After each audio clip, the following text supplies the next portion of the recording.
د انټرکانټیننټل هوټل څخه د ګټې اخیستنې په موخه د دې هوټل او دولتي ادارو ترمنځ د هوکړلیک لاسلیک کولو غونډه د یاد هوټل په کندهار سالون کې ترسره شوه. په دغه غونډه کې د افغانستان اسلامي امارت د چارو ادارې رئیس مولوي احمد جان، د پلټنې عالی ادارې عمومي رئیس شیخ سید رسول حلیم، د چارو ادارې د دفتر رئیس قاری عبدالولي صدیقي، د پلټنې عالی ادارې مسلکي مرستیال مولوي عزت الله حقانی، د انټرکانټیننټل هوټل رئیس عبدالصمد طایب او د یو شمېر وزارتونو او دولتي ادارو استازو ګډون کړی و. د انټرکانټیننټل هوټل رئیس دغه هوټل یو ملي شتمنۍ وبلله او ویل چې د اسلامي امارت راتګ وروسته دغه هوټل په یو ستونزمن حالت کې مبتلا پاتې شو چې 350 میلیونه افغانۍ پوره وړی وو. نوموړي څرګنده کړه چې اسلامي امارت د وطن خواخوږي مشران لري او موږ پیاوړی هوډ لرو چې خپل نظام په خپلو هڅو په پښو ودروو چې د همدې هڅو په پایله کې اوس انټرکانټیننټل هوټل یو ښه حالت ته راګرځېدلی دی. دا نننی مجلس چې موږ تاسو ته تکلیف درکړی ده دا هم په دې لړ کې ده چې دغې کوچنۍ ادارې چې دا د ملت یو غټه شتمني ده، یقینا د ملت شتمني ده، داسې 3.5 میلیونه پوره وړی سوی ده یا په کمزوري حالت کې پاته سوی ده، دا به هم موږ په پښو دروو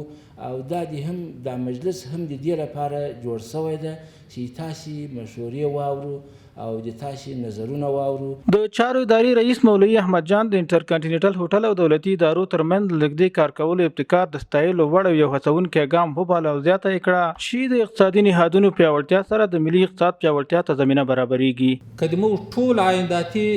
ارګانونه دا ډول پروګرامونه جوړ کړي، تشویق کړي خلک دې ته چې له خپلو ملي نهادونو ګټه واخلو، نو له دې لارې به هم موږ تاسې د بودیجې په پوره کولو کې، د مصارفاتو په پوره کولو کې خپل سهم ترسره کړو.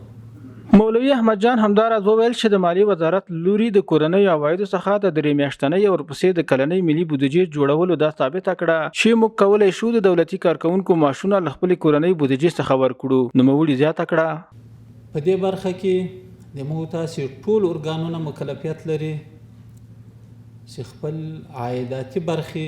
تقویه کړي، د عایداتو په راټولولو کې خپل سهم زیات کړي او خپل ټول هغه اهداف د مالیې وزارت لخوا ورکول سوي دي کوشش وکړي چې په 100% کې هغه ترسره کړي، بلکې